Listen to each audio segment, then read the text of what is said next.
The deep well of discontent in Syria, the deep well of political and economic frustration that's existed in the country for a very long time. Of course, we saw it emerge back in 2000 when Bashar al-Assad came to office, and with the rise of the Damascus Spring that was quickly put down. And Assad sort of implicitly offered an alternative, I would argue the China model. Let me give you strong economic growth in exchange for obedience to the regime, but economic growth has been stymied by nepotism, cronyism, mismanagement, of course regional instability, which Syria at times has helped to foment, and of course the crushing drought in the north and in the Haran region that has gone on for several years.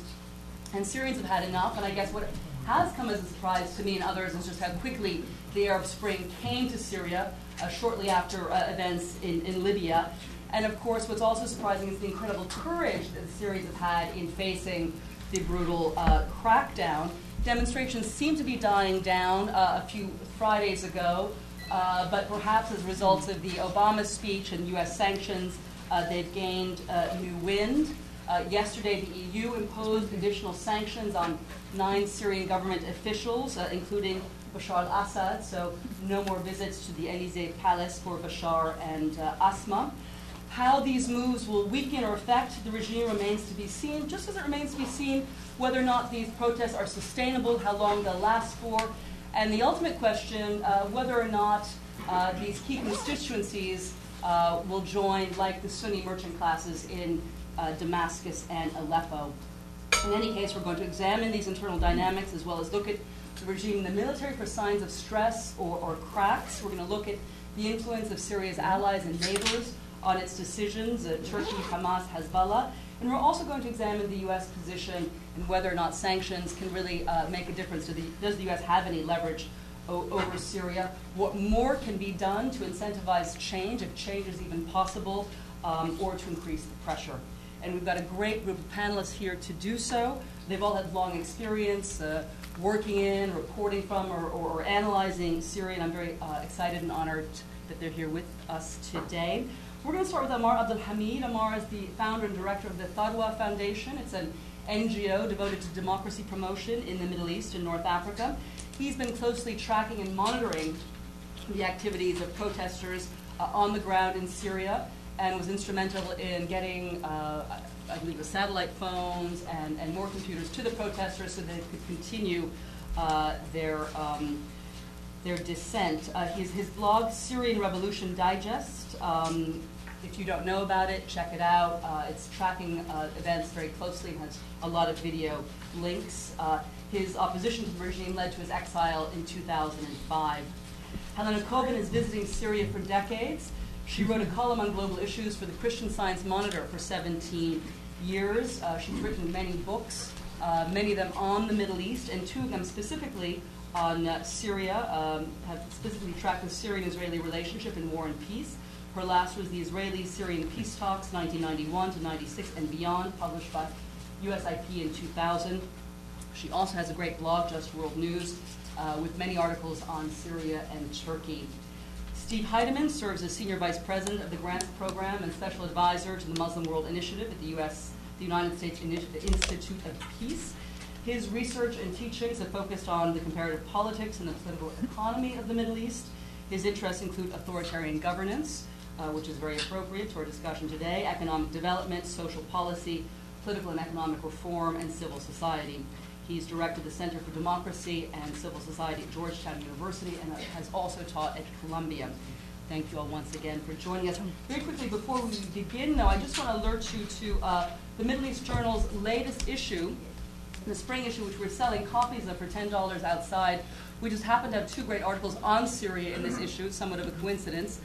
One is Reinterpreting Authoritarian Power, Syria's Hereditary Succession by a professor at Kent University, and the other is Looking at the Muslim Brotherhood and its origins in Syria, authored by Tel Aviv University's Syria expert Joshua Teitelbaum. So please do check that out and buy a copy.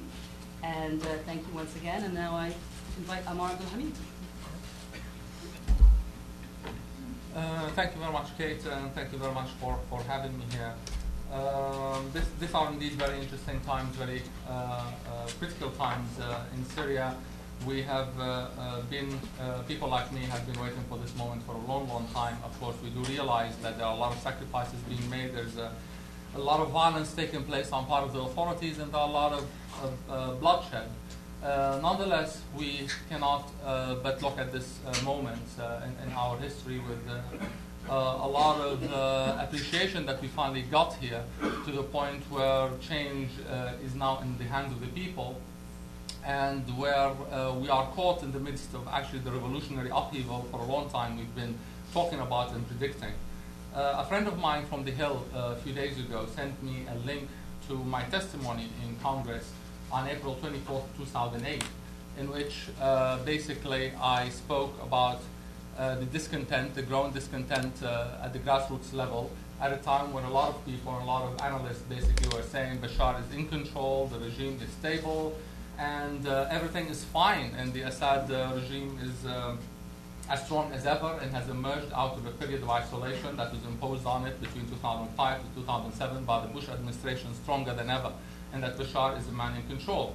I did not dispute the fact that Bashar was the man in control, but I said that the discontent on the street is real, and that the issues that are fueling this discontent has nothing to do with what the Bush administration did or didn't do in Iraq, has nothing to do with the Arab-Palestinian struggle, and that they were all centered around the internal situation in Syria, the living conditions, the broken infrastructure, the corruption, the nepotism, the fact that there are no real reforms that have been implemented that can allow the Syrian people to look with any kind of hope towards the future. And I did basically say that sooner or later these sort of kind of feelings are taking place outside the purview of the traditional opposition movements. That the traditional opposition are not the ones who are behind this sentiment. These sentiments are emerging naturally, organically, in different communities, that a lot of young people, and we are a country where 62% of the people are below the age of 30, so basically how young people feel about things is very critical. So a lot of young people are unemployed and are angry. They're educated, but they cannot find jobs. They feel humiliated daily by the policies of the regime, by the security people who are all over the place, by the fact that they are being deprived of opportunity by people who are not qualified to take these opportunities from them. So the reality is these kind of issues were real. Young people were organizing themselves. There were debate clubs, unofficial of course, emerging in every little community around the country, and that this creates a chance for at least a demand-driven local movements, protest movements to emerge.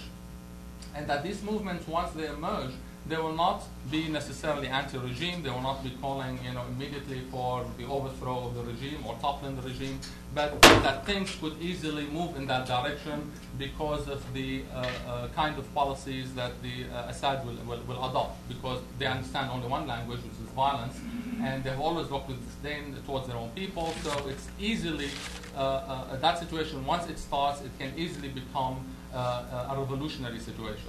That was sort of the gist of the testimony I have given in 2008. Now, I'm not saying it or referring to it to say, hey, look, I'm a genius. Actually, I'm referring to it to say the facts were that obvious for anyone who worked on the ground in Syria. And that a lot of policymakers might have missed it simply because they have really not been traveling perhaps enough to Syria, or not being getting out of the diplomatic bubble in which sort of a lot of the traveling academics and diplomats live. They have not really ventured out of the areas of old Damascus and old Aleppo, which were very, very wonderful places to be in, and the government have been spending a lot of money to renovate them and make them attractive. And this is indeed, these kind of areas have been the focus of the Assad policies, and the reason why they can sort of claim to the international community, hey, look, we are sort of renovating, the country is progressing, we are doing some developments.